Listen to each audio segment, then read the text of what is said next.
Welcome to ನಿಕೇಸ್ ವೈ income YouTube channel. ಇನ್ಯಾರಾದರೂ ನನ್ನ ಚಾನಲ್ನ ಸಬ್ಸ್ಕ್ರೈಬ್ ಮಾಡದೆ ನೋಡ್ತಾ ಇದ್ದರೆ ಪ್ಲೀಸ್ ಒಂದು ಸಬ್ಸ್ಕ್ರೈಬ್ ಮಾಡ್ಕೊಳ್ಳಿ. ನಾನ್ ವೆಜ್ ತಿನ್ನಲ್ಲ ಅನ್ನೋರಿಗೆ ವೆಜ್ನಲ್ಲಿ ತುಂಬ ಚೆನ್ನಾಗಿರುವಂಥ ದಮ್ ಬಿರಿಯಾನಿ ರೆಸಿಪಿನ ಮಾಡ್ಬೋದು. ಇದಂತೂ ತುಂಬಾ ಟೇಸ್ಟಿಯಾಗಿರುತ್ತೆ. ನೀವು ಒಂದ್ಸಲ ಟ್ರೈ ಮಾಡಿ.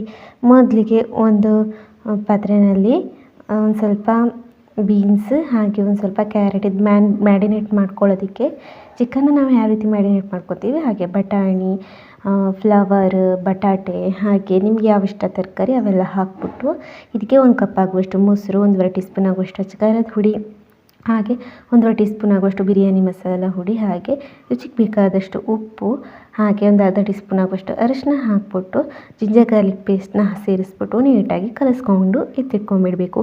ಅದಾದಮೇಲೆ ಇವಾಗ ಒಂದು ಕುಕ್ಕರ್ನಲ್ಲಿ ಅಥವಾ ನಾರ್ಮಲ್ ಪಾತ್ರೆನಲ್ಲೂ ಮಾಡ್ಕೊಬೋದು.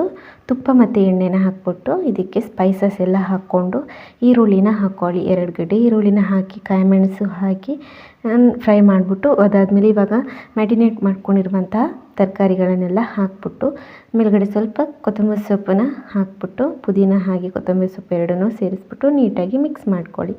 ಮಿಕ್ಸ್ ಮಾಡ್ಕೊಂಡ್ಮೇಲೆ ಒಂದು 10 ನಿಮಿಷ ಹಾಗೇ ಫ್ರೈ ಮಾಡಿಬಿಟ್ಟು ಮೇಲ್ಗಡೆ ಅನ್ನ ಹಾಕ್ಬಿಟ್ಟು ಅದ್ರ ಮೇಲ್ಗಡೆ ಸ್ವಲ್ಪ ತುಪ್ಪ, ಅರಿಶಿನದ ನೀರು ಹಾಕಿ ಫ್ರೈ ಮಾಡಿರುವಂಥ ಈರುಳ್ಳಿ, ಕೊತ್ತಂಬರಿ ಸೊಪ್ಪು ಹಾಗೆ ಪುದೀನ ಹಾಕಿ ಮುಚ್ಚಿಬಿಟ್ಟು ದಮ್ ಕಟ್ಟಿದರೆ ಆಯಿತು. ಒಂದು 10 ಮಿನಿಟ್ಸ್ ಹಾಗೇ ದಮ್ ಕಟ್ಟಿದರೆ ಸೂಪರ್ ಟೇಸ್ಟಿಯಾಗಿರುವಂತಹ ವೆಜ್ ಬಿರಿಯಾನಿ ರೆಡಿಯಾಗಿರುತ್ತೆ. ನಾನ್ ವೆಜ್ ತಿನ್ನೋಲ್ಲ ಅನ್ನೋರಿಗೆ ಇದಂತೂ ಸೂಪರ್ ಟೇಸ್ಟಿಯಾಗಿರುತ್ತೆ. ನೀವು ಒಂದ್ಸಲ ಟ್ರೈ ಮಾಡಿ, ಎಲ್ಲರ ಜೊತೆ ತಿಂದು ನೋಡಿ ರುಚಿ ಹೇಗಿದೆ ಹೇಳಿ.